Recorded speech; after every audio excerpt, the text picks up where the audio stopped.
ನಮಸ್ಕಾರ ಕರ್ನಾಟಕ.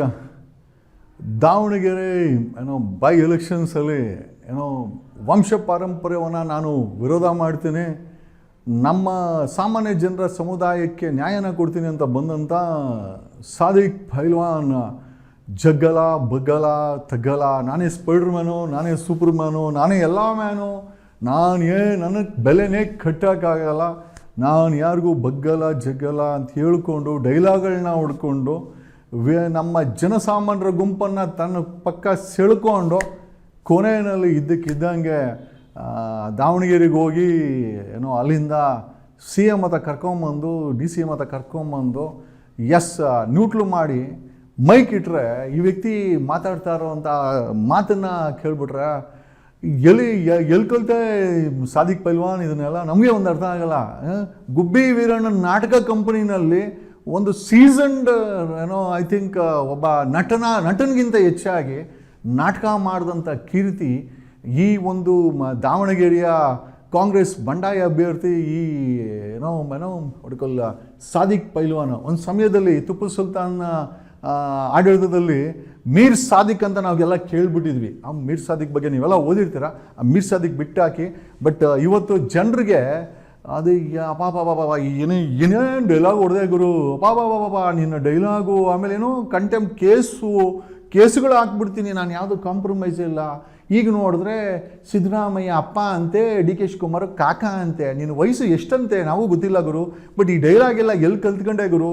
ಆಮೇಲೆ ಪ್ರಶ್ನೆ ಏನಪ್ಪ ಅಂತಂದರೆ, ಇಷ್ಟು ನಂಬಿಕೆಯಿಂದ ಜನ ಒಂದು ಆಲ್ಟರ್ನೇಟಿವ್ ಬೇಕು ಅಂತಂತಂದರೆ ನಿನ್ನ ಆತ್ಮವನ್ನು ಹೋಗಿ ಕಾಂಗ್ರೆಸ್ ಹೈಕಮಾಂಡ್ ಹತ್ರ ಮಾರ್ಕೊಂಡು ಅಲ್ಲಿ ನಾನು ಇವ್ರಿಗೆ ಸಪೋರ್ಟ್ ಮಾಡ್ತೀನಲ್ಲ ಅಂತ ಹೇಳ್ದಂಥ ಈ ಒಂದು ಸಾದಿಕ್ ಪೈಲ್ವಾನ್ ಅಂಥವರು ಸಾಕಷ್ಟು ಜನ ಇರ್ತಾರೆ. ಬಟ್ ಬದಲಾವಣೆ ಬೇಕೇ ಬೇಕಾಗಿದೆ. ಈಗ ಸಾದಿಕ್ ಪೈಲ್ವಾನು ಸಿ ಎಮ್ ಜೊತೆ ಸೇರ್ಕೊಂಬಿಟ್ಟ, ಕಾಂಗ್ರೆಸ್ ಜೊತೆ ಸೇರ್ಕೊಂಬಿಟ್ಟ ಅಂತೇನಿಲ್ಲ.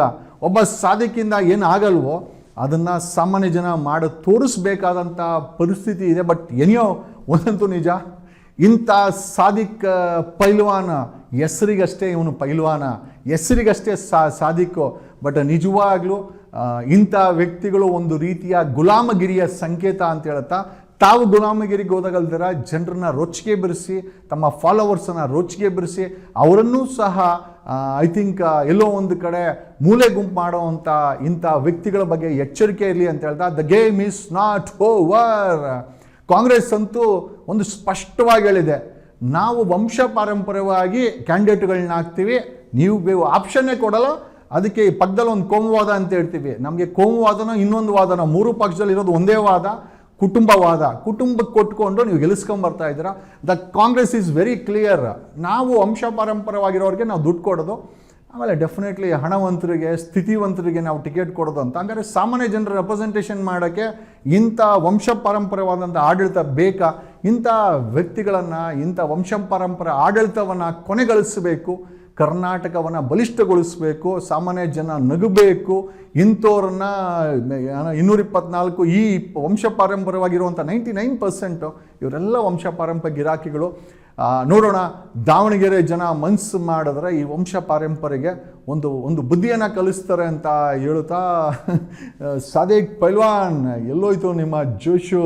ಕರ್ಕೊಂಡೋಗಿ ಪಟಾಕಿ ಮಾಡಿ ಮನೆಗೆ ಕಳಿಸ್ಬಿಟ್ರಲ್ಲ ನಿನ್ನನ್ನು.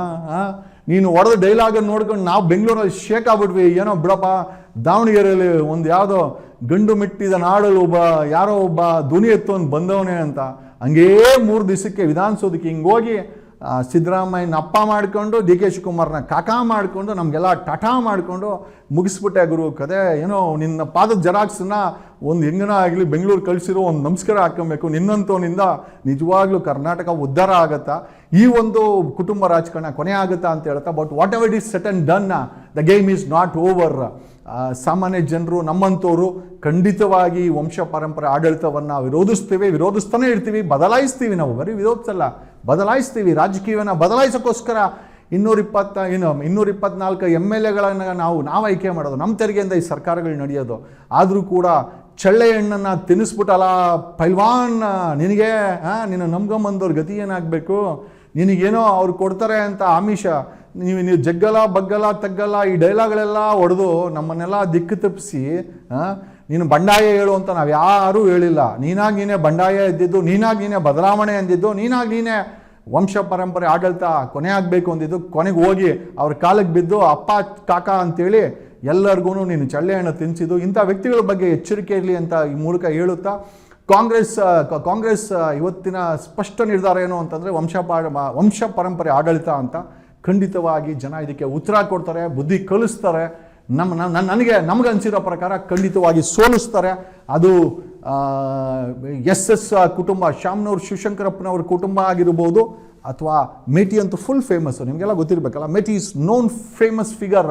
ಅವ್ರ ಮಗ ಉಮೇಶ್ ಮೇಟಿಗೆ ಕೊಟ್ಟಿದ್ದಾರೆ.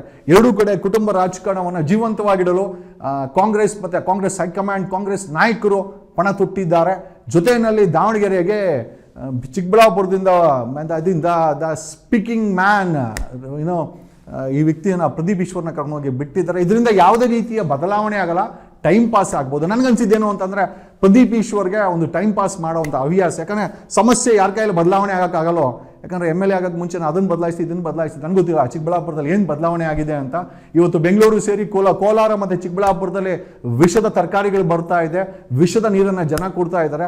ಬರೀ ಡೈಲಾಗ್ಗಳಿಗೆ ಸೀಮಿತ ಆಗಿರುವಂಥ ನಾಯಕರ ಪಟ್ಟಿನಲ್ಲಿ ಈ ಪ್ರದೀಪ್ ಈಶ್ವರು ಕಾಣ್ತಾರೆ ಅಂತ ನನಗನ್ಸಿದೆ. ಇಟ್ಸ್ ಮೈ ಪರ್ಸನಲ್ ಒಪಿನಿಯನ್ ಅಂತ ಈ ಮೂಲಕ ಹೇಳುತ್ತಾ, ಜನ ಮನಸ್ಸು ಮಾಡಿದ್ರೆ ಬದಲಾವಣೆ ಆಗೇ ಆಗುತ್ತೆ. ಜನ ಮನಸ್ಸು ಮಾಡಿದರೆ ದಾವಣಗೆರೆ ಆಗಿರ್ಬೋದು ಅಥವಾ ಮೇಟಿ ಕುಟುಂಬದ ರಾಜಕೀಯ ಆಗಿರ್ಬೋದು, ಎರಡನ್ನೂ ಸಹ ಜನ ತೀರ್ಮಾನ ಮಾಡ್ತಾರೆ. ಈ ಒಂದು ಕುಟುಂಬ ರಾಜಕೀಯಕ್ಕೆ ಒಂದು ಬುದ್ಧಿಯನ್ನು ಕಲಿಸ್ತಾರೆ ಅಂತ ಹೇಳ್ತಾ, ನಾನು ನಿಮ್ಮ advocate Jagadish from True Life News channel. Thank you.